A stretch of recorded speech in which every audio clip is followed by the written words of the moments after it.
So you are looking to crack your first $1 million month. You're maybe ramping up for this Q4. You found some decent product market fit. Maybe you're somewhere between 20, 30, 40, 50, $100,000 a month right now. And I figured the best way to explain to you how to go from, a little bit of product market fit to $1 million a month is to tell you the story of our first $1 million month that we ever hit with the brand. And I'm going to give you guys the exact kind of step-by-step walkthrough of each challenge that we faced, going from 50 to 100, 150 to 300, things like that. And tell you kind of what levers to pull along that journey and how to properly scale through paid ads. And the reason that I say that $20,000 to $100,000 a month ranges, and you'll see from this case study, we went from small brand to $1 million a month in 6 months. So if you already do have some kind of product market fit, $10,000, $20,000, $30,000, $40,000 a month in revenue, you should be trying to ramp up this Q4 to hitting at least $500,000 a month, possibly $1 million a month. And I'll show you exactly how to do that with a very realistic timeline here. And it's not like we did anything perfect by any means. There was tons of fuck ups, tons of things we could have done better. And during this process of our first $1 million month, I'm pretty sure everyone involved, myself, my business partner, and the original founder of the brand, were all like between 17 and 19, 18 or 19, I think. I think I was 19 at the time. So yeah, let's get right into it. And I hope you guys enjoy this. I hope this is valuable for you. So yeah, this is June of 2023. Like I said, I think I'm 19 years old at this point.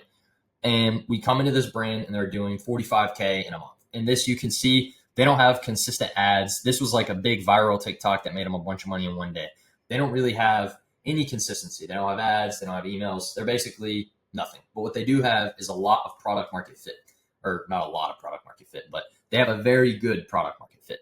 So we come in at this point, and obviously the first thing we're going to do is we're going to open up Meta as a sales channel, start running Facebook ads. And within that first month, the biggest lever that we pulled was testing angles, right? We needed to figure out. So once you have this first $10,000, $20,000, $30,000 a month in revenue, you kind of understand that people care about your product. You don't need to worry about product anymore. You've kind of solved it. Next is angle or messaging in your ads. So what we did and what you need to do during this stage is test everything from UGC to static ads to VSLs to all across the spectrum. And you need to be focusing on the angle and the messaging. So like what we like to do, what we do now is we kind of replicated everything that we've done during this period into a lot of the stuff that we still do to this day.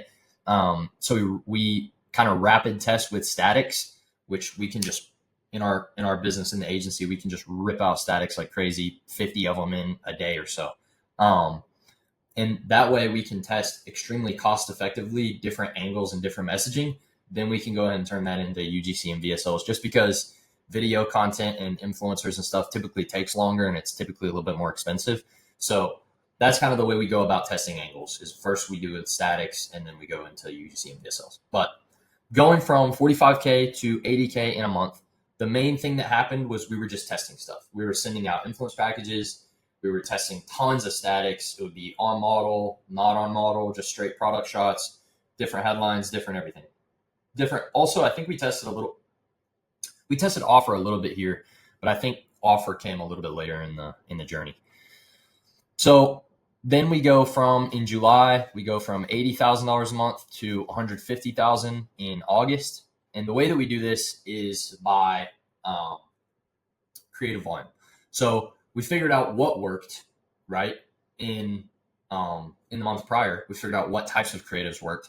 Once we identified that, we immediately doubled down. The two main things were, for this brand, it was like not on body. So it was just product focused static ads, and then influencer and like UGC videos. And the influencer, it wasn't even like real deal VSLs or anything crazy like that. It was just straight influencer UGC videos.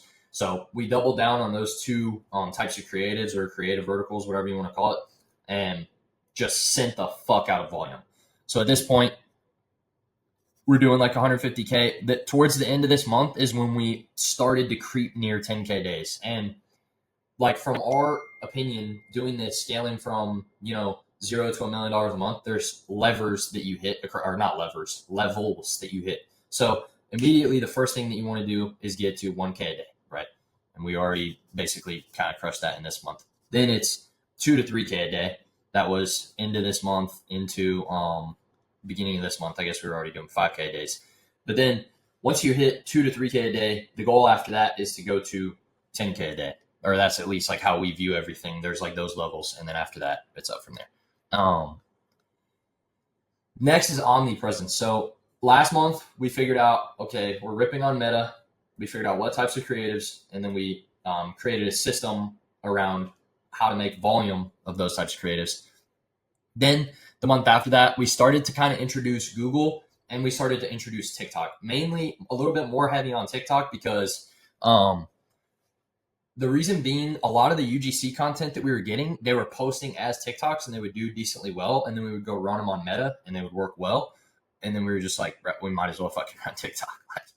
There's not really rocket science as to why we did that. But you can see here this month we had a little bit more consistency, started cracking some 10K days. And then towards the end of the month, it was 10 to 15K a day.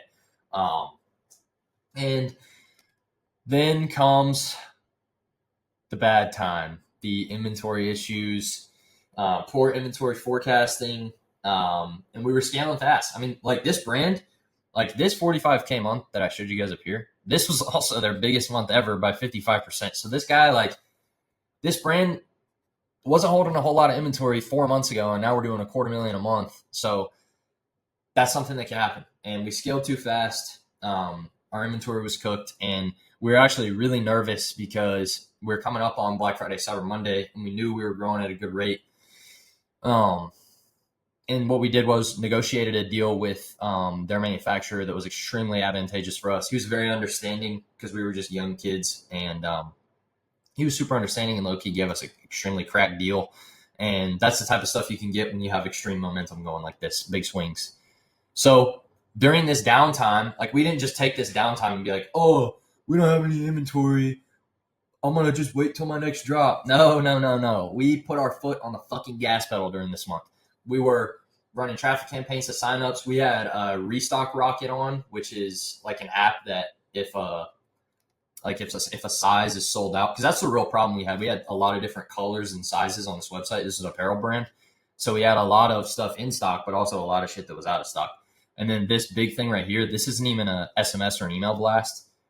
I don't know if you can see my cursor, but this big day at the end of this month, this was literally just a restock rocket going out. So it was like all the people who signed up for SMS, if their size was sold out, like that was it. It wasn't even like a big blast. Kind of crazy. But yeah, this month, October, we really spent a lot of time doing building the lists, getting the email and SMS really dialed, and building in influencer marketing like a pool. We spent this month sending out tons and tons and tons and tons of packages to influencers because we knew November was going to be crazy. So that's what we did. And then November, it was just pure high level execution. And I don't even really think this was like high level execution, to be honest. We were really kids. It was kind of fucked for how young we were and how inexperienced we all were to do something this crazy.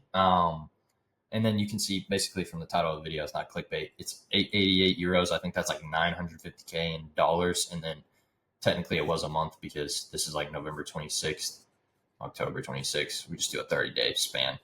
Technically in the screenshot, it said like over $1 million USD. But anyways, this month was just high level execution and not a lot of sleep. And I'm just getting PTSD just thinking about this shit. But yeah, it was crazy. We had a crazy sale, a crazy offer. We were surf scaling on TikTok, which that's why this is so fucked. Because like normally when people post stuff like this, you see like the one day and then everything else is small like this. But these are also like, we were doing like 10 to 30K a day pretty consistently before this. And then we did over 100K a day for 1, 2, 3, it's like six days or something in a row. I don't know. It was crazy. And we were basically staying up all night, surf scaling ads on TikTok, and just it was kind of madness, honestly. Like this was our first big Q4. This is like coming up on 3 years ago now. Something like that. Yeah, it's a long time ago. I'm getting all fucking giddy and shit doing this, like thinking about it. We made a lot of money. We made a lot of money this month. But yeah, this was just high level execution, and or I put high level execution right here. I keep reading it. It really wasn't that high level. It was like 3 kids just trying really hard. And then the month after this, I think we ended up doing like five or 600,000, and we kind of maintained that like $500,000 to $1 million a month run rate after that pretty consistently, even into Q1 of that next year. But yeah, that was, I hope that was informative. I really wish this was like a live video so I could do like a fucking Q&A or some shit, because I don't know if that was like retarded. But yeah, I guess the total takeaway from that was, the main thing that allowed us to do what we needed to do was A, really good media buying and good ads, but B, most importantly, extremely good creative strategy and just output. Like, our output was insane. We were testing hundreds of creatives a week, and it was between me, my business partner, the founder of that brand, and then one other guy, and we were all four pretty heavily focused on just creative output. Like, we were just trying to get shit out as much as we could. It was not really that organized. This is why I say, like, it's really not that hard to do this. And like, if you're right now sitting, again, this was June, and then we did over $1 million in 30 days in November. It's June right now. That's why I'm making this video. So if you have product market fit, all you need is execution to get to $1 million a month within 6 months. So I hope this video was, at least a little bit informational. It was kind of more of a story time, I guess, but each step of the journey, I guess we'll just go through and do a quick summary. First thing you need to do, find your angles and your winning messaging. Second thing, build a system that achieves creative volume. If you don't want to do that, that's what we do. Build systems that can achieve quality and quantity creatives, and we'll run your ads. Then it's omnipresence. So you don't really have to do the omnipresence thing. For us, it made sense because the creatives that we're working on Meta were like TikTok style creatives, so it was just easy. But you could probably get to $1 million a month on one sales channel if you wanted to. So this is not super necessary. And then this is something that you can be proactive about instead of reactive, which is what we ran into, was inventory issues. So now either like install some sort of inventory forecasting software, work with like a good sourcing partner who can help you forecast inventory, or just don't be scared and just buy a shit ton of inventory. And then execute at a high level when the pressure's on. Just execute at a high level. And like I said, guys, we were like kids when we were doing this. Like, we were all 18 or 19 years old. So it wasn't like we were doing any genius work then. Everything we do now is quite a bit better. But yeah, if you are looking for any paid media, any ads or creatives, that's what we do. We don't sell courses or do fucking mentorships or guru shit. I think we have, I don't know how many employees we have now. It's a lot. It's like close to 20. I think it's still a little less than 20. From, creative strategists to media buyers to actual graphic designers and video editors that actually make the content. We pretty much handle everything A to Z, from concept to making the ad to running the ad on Meta or TikTok, all under one roof. And we would love to run it up this Q4 with you guys. God, Q4 it's going to be fun. I'm just reminiscing on this when I was like a kid. But fuck, what do we always do at the end of these videos? I always say like, comment the word blank, and I'll give you like a special offer or some shit. If you deem me the word crack, I'll give you a special offer to work with the agency, and comment the word crack if you made it to the end of the video. Peace.